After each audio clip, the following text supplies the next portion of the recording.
Hey, PreCalc kids, today we start chapter 10. We're looking at section 1 using analytical geometry. Notes out and away we go.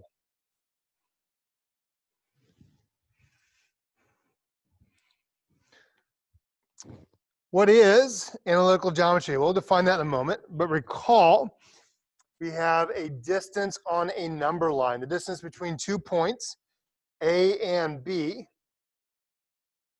is the equation B minus A is equal to the distance. Well, then we can use that idea to get the distance formula, the distance between two ordered pairs, x1, y1, x2, y2, is D is equal to the square root of x sub 2 minus x sub 1 squared plus y2 minus y sub 1 squared. And again, that just comes from a right triangle and Pythagorean theorem.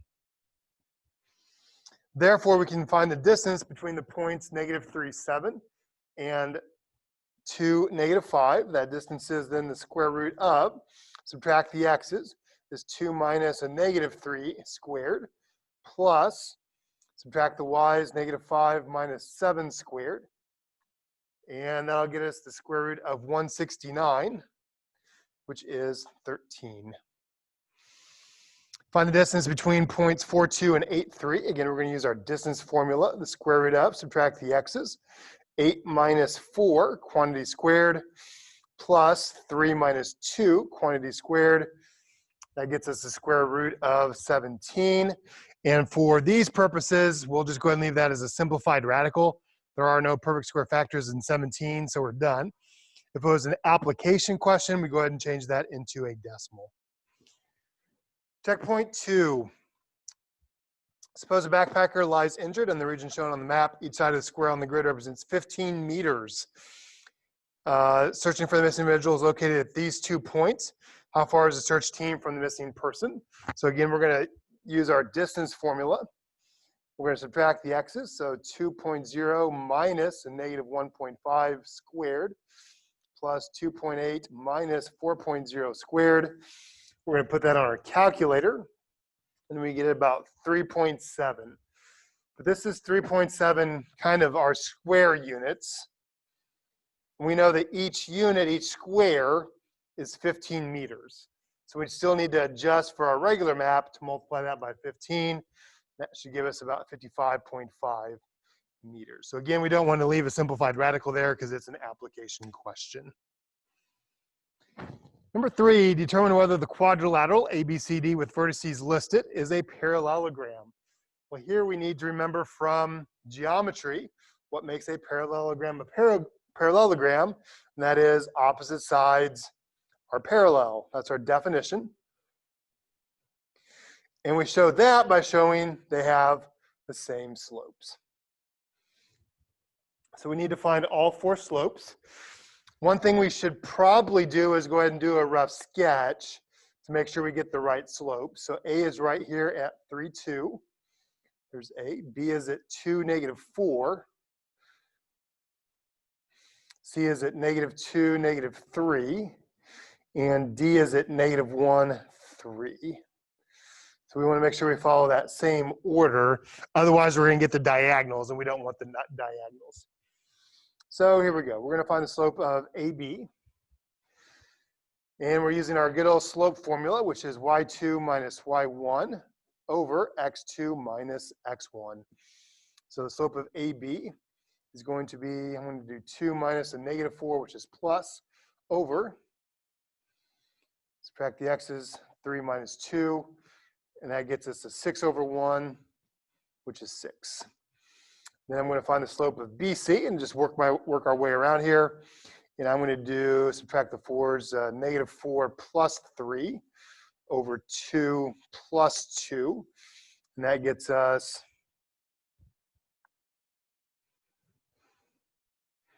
I did something wrong there. So for BC, I did -4 plus 3 over -2, that should be a -2, sorry.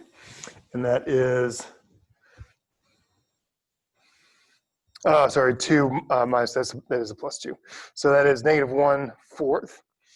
Now we'll come around and we'll look at slope of CD. For CD, then we'll have, I'm going to do 3 plus 3, and then -1 plus 2. That's 6 over 1, which is 6. And then the final one, slope of CD, I'm going to do 3 plus 3 over -1 plus 2. And 3 minus -3 is plus 3 over -1 plus 2.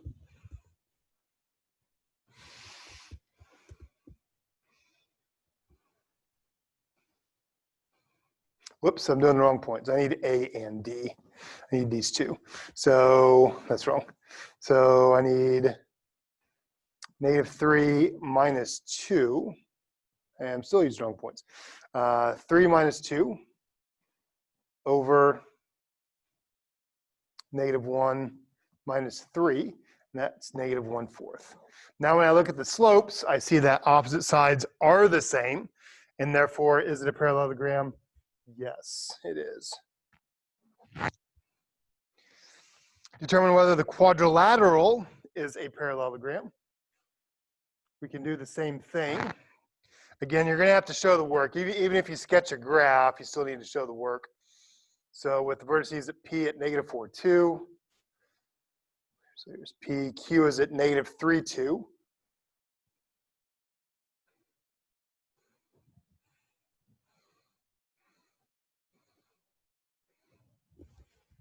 P is at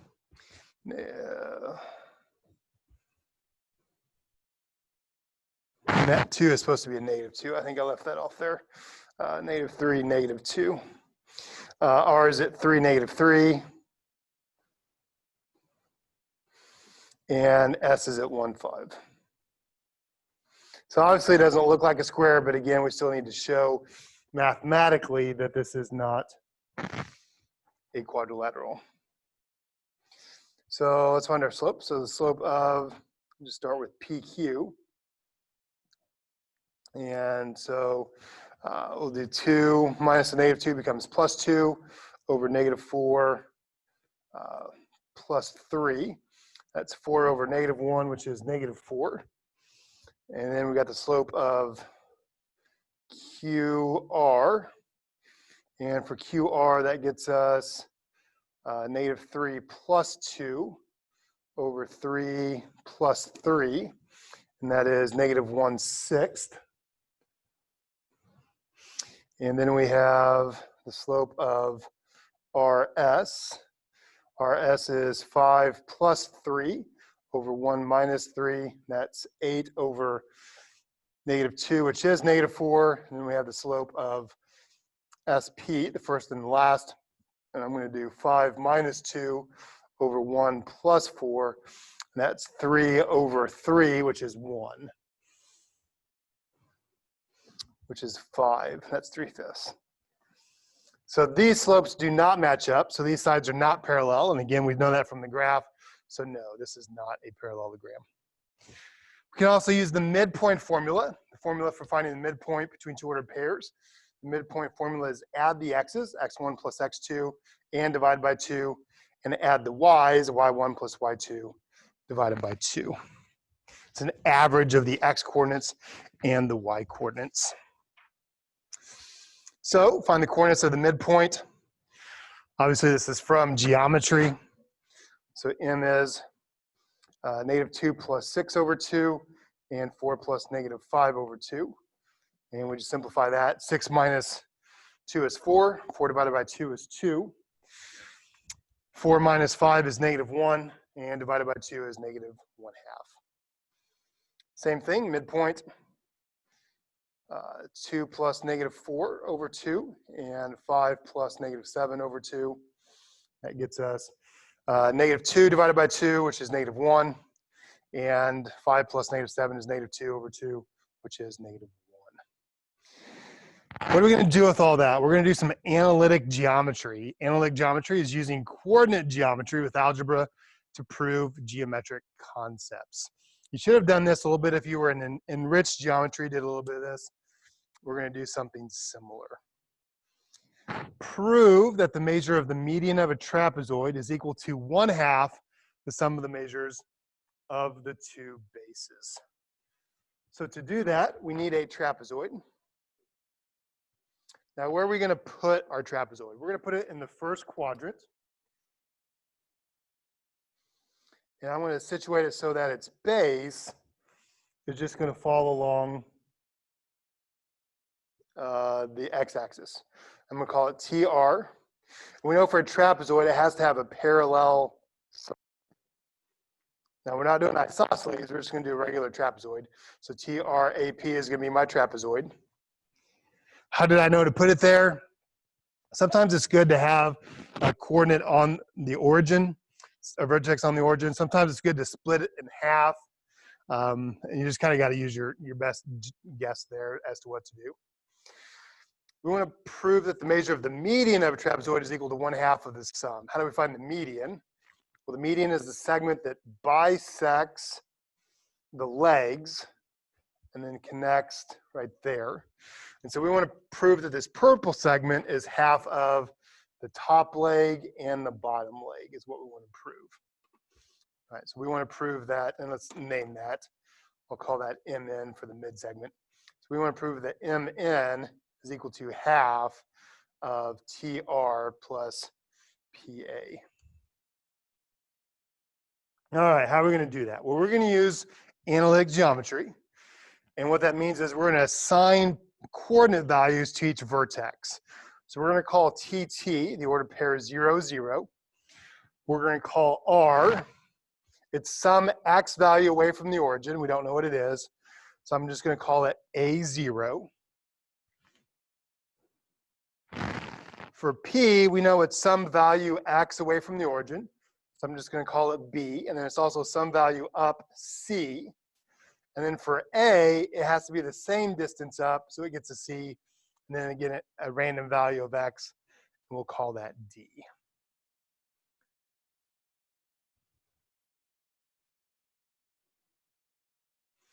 So the first thing we want to do is we want to find the midpoints.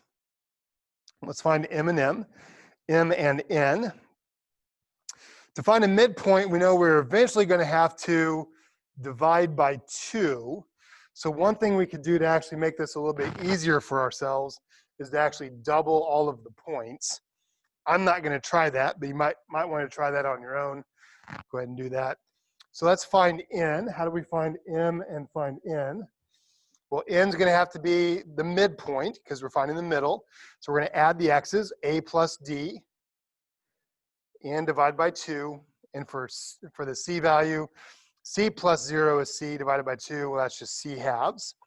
The same thing for M. 0 plus B is B divided by 2 is B halves. And C plus 0 is C divided by 2 is C halves. Then we want to show that these two and those two are the same. So what do we need to find? We need to find these lengths. So we need to find TR. Well, TR is just going to be the distance formula, square root of A minus 0 squared plus 0 minus 0 squared. Well, that just leaves the square root of A squared, which is A. And that makes sense because TR is A units long.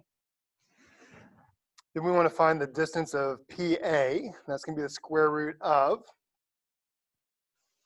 D minus B quantity squared plus C minus C quantity squared.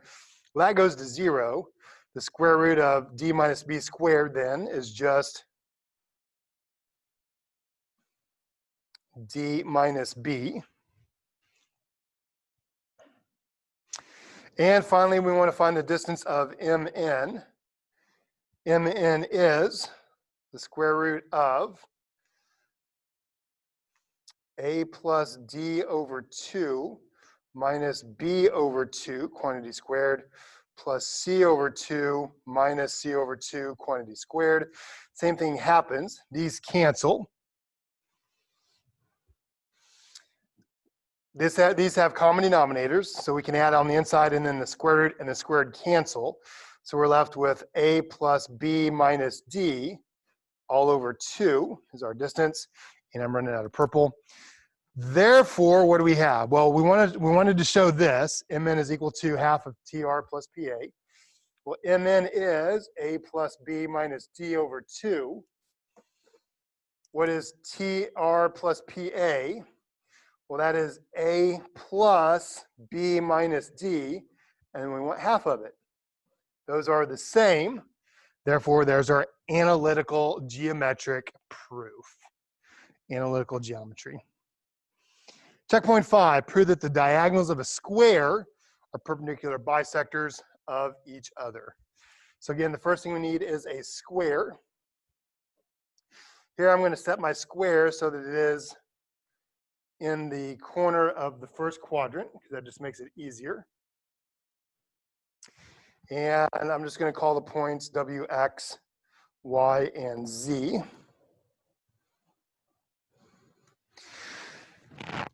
And we want to show that the diagonals are perpendicular bisectors. To do that, what does that mean? To be a perpendicular bisector has to do two things. One, they're perpendicular to each other.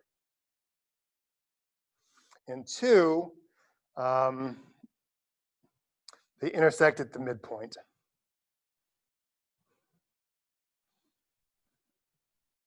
So we need to show that these bisect each other, and that this is a right angle. Well, we need to assign some ordered pairs. W is going to be 0, 0. It's the origin. We're going to go some distance here on the x-axis. Let's call that A0. Well, because it's a square, all the sides are the same.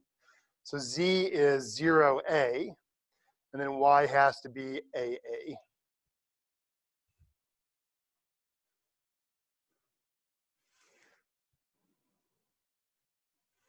So what do we do first? Well, we can show they're perpendicular. They're perpendicular if they have opposite reciprocal slopes. All right, so we want to show slopes are opposite reciprocal.